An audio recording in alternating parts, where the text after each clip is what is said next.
காதலை பற்றி மேடையில போட்டுடைச்ச ரஷ்மிகா வெளிப்படையான சொன்ன அந்த விஷயம் என்ன? அதை பத்தி தான் நாங்க இந்த வீடியோல பார்க்க போறோம். இந்த வீடியோவை பார்க்கறதுக்கு முன்னாடி மறக்காம சப்ஸ்கிரைப் பண்ணுங்க.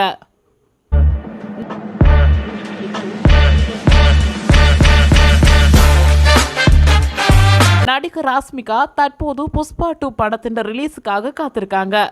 டிசம்பர் 5ஆம் தேதி புஷ்பா 2 ரிலீஸ் ஆகிற நிலையில இன்னைக்கு சென்னையில பிரம்மாண்டமா படத்தோட ப்ரமோஷன் நிகழ்ச்சி நடைபெற்றிருக்கு.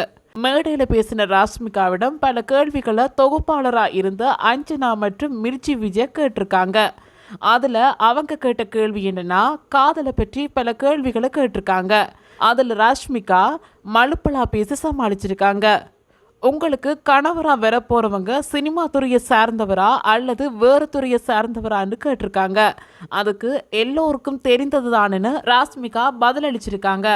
இதனால அவர் விஜய் தேவரகொண்டாவுடன் காதலில் இருப்பதை மேடையில் மறைமுகமா சொல்லியிருக்காங்கன்னு நெட்டிசன்கள் கூறி வராங்க.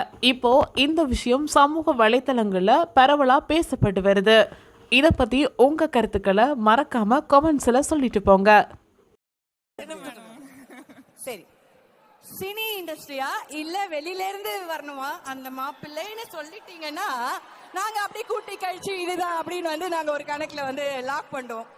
ஒரு லிஸ்ட் போட்டு வச்சிருக்கோம். இது எல்லாருக்கும் தெரியும் விஷயம் தான். ஐயோ,